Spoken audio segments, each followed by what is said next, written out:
5 days a week. On a Saturday, let's just work half a day, and then Sunday would be their day off.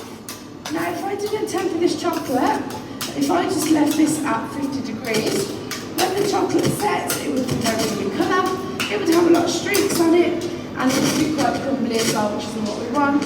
We want that nice shine and the nice thickness that you can see here now. So this chocolate now should be at 27.5 degrees. Now the ladies back then, they would have used any thermometers because they were quite expensive.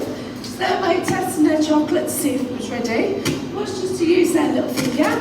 And they would just dip it into the chocolate, just checking for any hot spots. Now the ladies back then, they were allowed to taste test their chocolate. So they would just test it on their lips to see if it was good enough. But for health and safety reasons now, I'm not allowed to do that. But I am just going to test mine on the back of my wrist. And because I can feel that the chocolate is now cool enough, I can start putting that chocolate into my mould. So nowadays we do use these clear polycarbonate moulds. They're nice and easy for us to work with because they're nice and light. And they are a bit quieter on the table.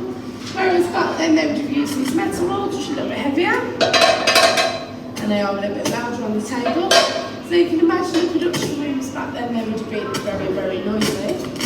So I'm just going to pop this chocolate into my mould. And then I'm just going to spread this chocolate out. Push the chocolate into those holes, and then I'm just going to give this a quick tap on the table just to release all of the air bubbles that are trapped inside the chocolate from the tempering process. Now the reason why we tap those air bubbles back out is that they get holes in our chocolate when we turn them out later on. So I'm just going to pop this chocolate to the side, and then just give this a quick tap, and a little shake. See, those air bubbles now have risen to the surface.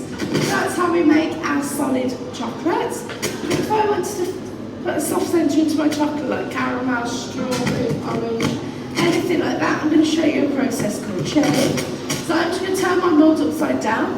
You can see that the chocolate doesn't go anywhere. I can pop this on my head.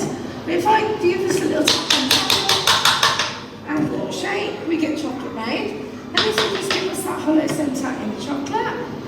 So if I turn this off now and turn this over, you can see we're left with that hollow shell. So ladies back then, they would leave this to set aside for about 10 to 15 minutes, and then they would just take a paper piping bag and they would just hand pipe all of the fillings into the centre of the chocolate. Then they would just seal those fillings in place. The leftover chocolate is on the table, and then this is going to get in the fridge for half an hour. And it will come out looking nice and dark in colour on the back and have that nice frost to it. So if I give this a twist and tap on the table, the chocolate should fall nice and easily. Now unfortunately you can't eat this chocolate as it is all just for demonstration use only. But if you want to come and take some photos, please do. And if you have any questions, please do ask me. My name's Per. If not, thank you.